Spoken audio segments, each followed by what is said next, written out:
नागराज और बुगाकू।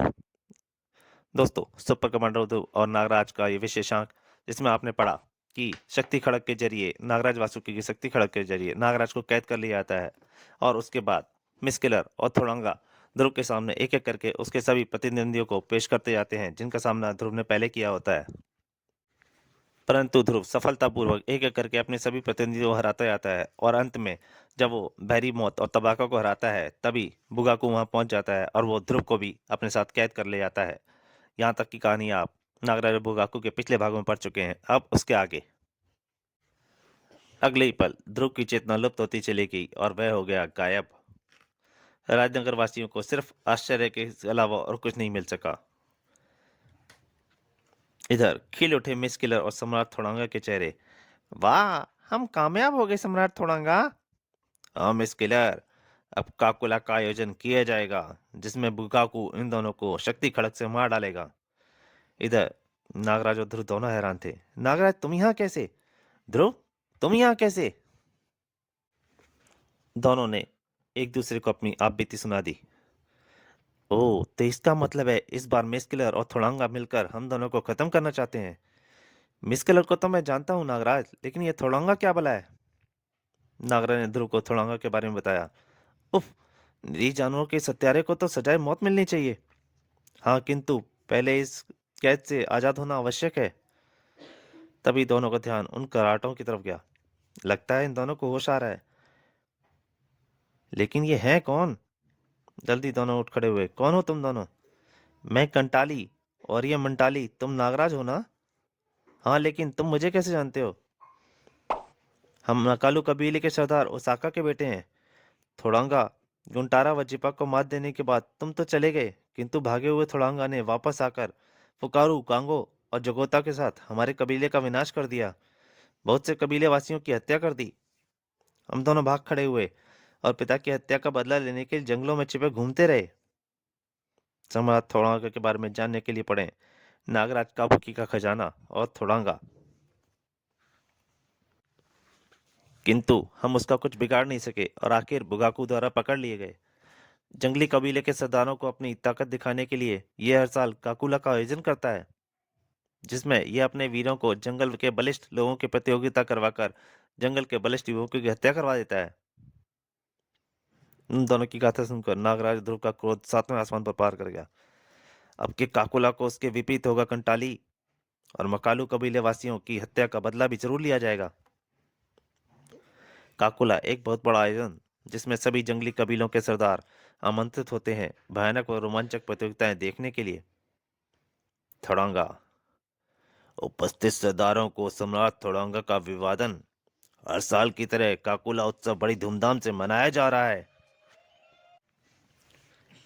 इस बार एक तरफ आपके सामने मौजूद हैं नागराज, सुपर कमांडो ध्रुव, कंटाली और मंटाली, और दूसरी तरफ हैं जगोता, पुकारू और कांगो। साथ में हैं बुगाकू। समाप्त होगा के इशारे पर बुगाकू ने ध्रुव, कंटाली व मंटाली को बंधन काट डाले। अब होगी खूनी लड़ाई। इसने नागराज को आजाद क्यों नहीं किया? ये चाहते क्या है? अगले ही पल जगोता कंटाली से, फुकारू मंटाली और कांगो ध्रुव के ऊपर उछल पड़े। ताकत और दिमाग दोनों के प्रयोग से ही इस दानव को कब खत्म कर पाऊंगा मैं। जंगली कबीलों के सरदार हर्षोल्लास से चीख रहे थे। अगाड़ू कुड़ाड़ू गुड़ू गुड़ू गुड़ू गुड़ू गुड़ू गुड़ू हुर्र, सब चिल्ला रहे थे। सम्राट थोड़ंगा और मिस किलर इस भयानक रोमांचक मुकाबले को देखकर हर्षित हो रहे थे। हा हा हा, मिस किलर, जीत शक्ति खड़क की ही होगी। हाँ, इस बार बुगाकू के हाथों नागराज जरूर मारा जाएगा। कांगो ने ध्रुव को अपनी फौलादी हाथों में जकड़ लिया था। उफ, यह तो बहुत ताकतवर है। ध्रुव ने मुष्टि प्रहार किया, किंतु कांगो को तो जैसे किसी ने सिर्फ छुआ भरो वह ध्रुव पर हावी होता जा रहा था। यह देखकर नागराज अपनी बेबसी पर चिंगार उठा। मुझे आजाद कर दे थोड़ांगा, फिर बहादुरी दिखा अपनी। किंतु जवाब में गूंजा थोड़ांगा का टास। हा हा हा, आएगा, तेरा भी मौका आएगा, सब्र कर। जगोता ने कंटाली को लहूलुहान कर दिया था। जगोता की शक्ति के आगे तो नगण्य था कंटाली। चल मर, जगोता को रोकता है? चीख उठा था नागराज। खोलो, मुझे खोलो। तभी नागराज की कलाइयों से निकले बहुत सारे नाग। नागानंद, नागनाथ, आजाद कराओ मुझे। एक असम से कार्य में जुट गई थी नागसेना। इधर मंटाली का तो कचूमर ही निकाल दिया था फुकारू ने। आ इस दरगिंग के आने रहे जंगली सरदारों को हर्षध्वनि ने आसमान सिर पर उठा रखा था और कांगो ने ध्रुव को बेबस कर दिया था। उफ, मैं कुछ नहीं कर पा रहा। ये दरिंदा मुझे निगल जाएगा आज। ध्रुव का दम घुटता जा रहा था और इधर नागराज तड़प रहा था ये दरंगी दिए देखकर। एक एक को देख लूंगा, एक एक को। उसके मुंह से भयंकर विश्वंखा छूट रही थी। नाग सेना ने असंभव कार्य को संभव कर ही दिखाया। कांगो, अब तू नहीं बचेगा। और नागराज ने जंप लगाकर, ध्रुव मैं आ गया हूं। उसकी एक ठोकर कांगो की पीठ पर पड़ी। नागराज का शरीर बिजली बन गया था। उसके एक बार कांगो की आंखों में गया और कांगो का खुला मुंह विष पुंकार में भर दिया नागराज ने। नागराज का विष बचाना कांगो के लिए असंभव था। अगले ही पल वह फुकारू को गदा के सामने था। बराबरी की टक्कर ही बहादुरों को शोभा देती है। फुकारू की गदा अब नागराज के हाथों में थी। हथियारों से नहीं, हम निहत्थे ही लड़ेंगे। फुकारू ने भुजाओं की ताकत दिखाई। ठीक कहते हो बहादुर, का बहादुर से ही मुकाबला होना चाहिए।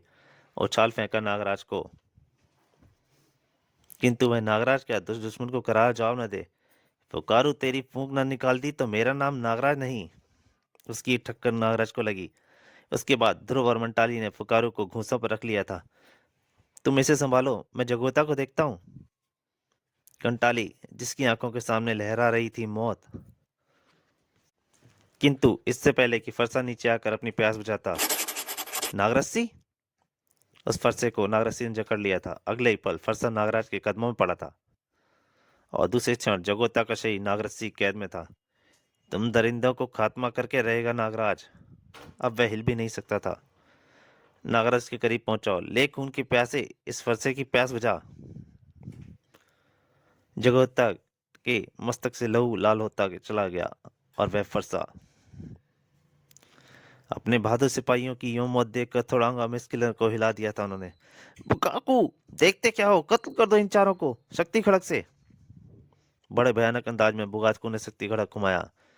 ध्रुव, कंटाली और मंटाली तीनों ही बेहोश हो चुके थे। शक्ति खड़क फिर नागराज की ओर लपका। उफ, अगर ये खड़क फिर मेरे शरीर से व्यवस्थ हो गई तो फिर मैं मुझ पर ही हावी हो जाएगा। नागराज ने विश्वंखा छोड़ी। नागराज, बुगाकू और शक्ति खड़क के आगे तुम टिक नहीं पाओगे। ओ, इसके मास्क के कारण इस पर विश्वंकार का कोई असर नहीं हो रहा है।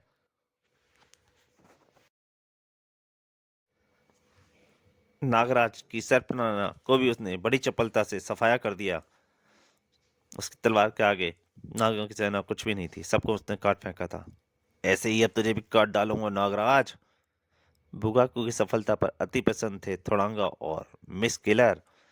आज नागराज का खात्मा निश्चित है मिस किलर। बुगाकू की शक्ति खड़क कितनी खूबसूरती से चल रही है। तीव्र गति से अपनी तरफ बढ़ती शक्ति खड़क को नागराज ने दोनों हाथों से थाम लिया था।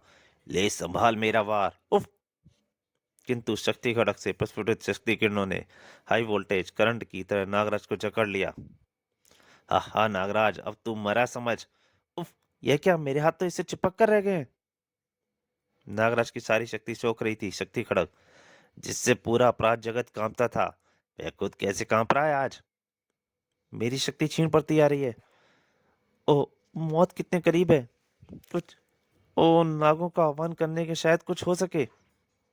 नागराज के होठ गोल हुए और निकली एक हिस की आवाज।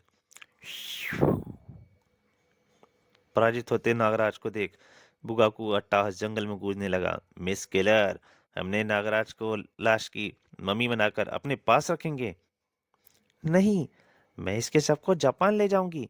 मेरे वैज्ञानिक इस पर रिसर्च करेंगे। उधर नागराज सोच रहा था, कुछ नहीं हुआ, किंतु कुछ हुआ था। यकायक धरती फटी। दो विशालकाय नाग जमीन से नीचे से निकले और बुगाकू के पैरों में लिपट गए। उन नागों ने बुगाकू को नीचे खींचना शुरू कर दिया था। बुगाकू के पैर उखड़ने लगे। उफ! यह क्या, मेरे पैरों को ये नाग खींच रहे हैं। मैं रुक नहीं पा रहा हूं। बुगाकू ने अपनी पूरी शक्ति लगा दी।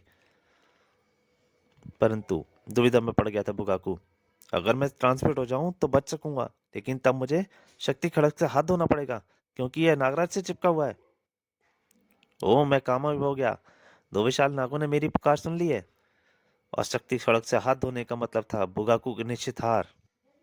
नहीं, मैं इन नागों को नागराज के मरने से पहले कामयाब नहीं होने दूंगा। किंतु बस ये आखिरी मौका और आखिरी वार होगा। नागराज की एक लात उस पर पड़ी। नागराज की ठोकर से टकराकर बुगाकू टांगों से टकराई नागराज की ठोकर। फिर बुगाकू खुद को न रोक सका, और शक्ति खड़ग एक झटके से नागराज से अलग हो गई। नागराज की मौत का सामान तैयार करने वाला बुगाकू नागराज द्वारा मौत के मुंह में पहुंचा दिया गया था, और देखते ही देखते बुगाकू का आखिरी सिरा भी धरती में समा गया। बुगाकू अनदेखकर थोड़ांगा फुर्ती से उछला। शक्ति खड़ग अपने कब्जे में कर नागराज को खत्म कर दूंगा। पल भर में वह खड़ग तक पहुंच गया था। जो काम बुगाकू नहीं कर पाया वह अब थोड़ांगा करेगा। परंतु इससे पहले कि वह शक्ति खड़ग को उठा पाता, नागराज के हाथों ने उसे रोक लिया था। अगले ही पल अपूर्व फुर्ती दिखाई नागराज ने। नहीं थोड़ांगा, अब यह बाजी हाथ से नहीं निकलने दूंगा मैं।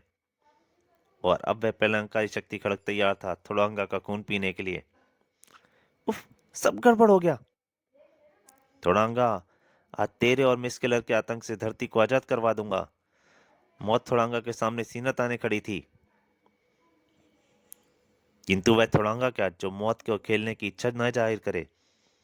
नागराज, कर वार मुझ पर, देखता हूँ शक्ति खड़ग में मेरी गैंडे जैसी खाल बीनने की शक्ति है या नहीं। नागराज ने पूरी शक्ति से वार किया, परंतु इससे पहले कि शक्ति खड़ग थोड़ांगा पर वार कर पाती, नागराज का वह भयंकर वार बिल्कुल खाली चला गया, क्योंकि मिस किलर ने अपने साथ साथ थोड़ांगा को भी ट्रांसमिट कर लिया था। भाग गए दोनों, मौत सामने देखकर, और भाग गए उसके सभी हिमायती भी। सभी जंगलियों में भगदड़ मच गई थी, जो भी वह मौत का नजारा देखने आए हुए थे। और तभी एक चमक के साथ प्रकट हुए वहां नागराज वासुकी। नागराज, ये शक्ति खड़ग नागलोक की अमानत है। लीजिए सम्राट, नाग जाति के लिए नागराज की सभी सेवाएं अर्पित हैं। नागराज, यूं तो तुम सर्वशक्तिमान हो, किंतु फिर भी जब कभी हमारी जरूरत पड़े सिर्फ हमें याद कर लेना। शक्ति खड़ग लेकर नाग सम्राट वासुकी विलुप्त हो गए।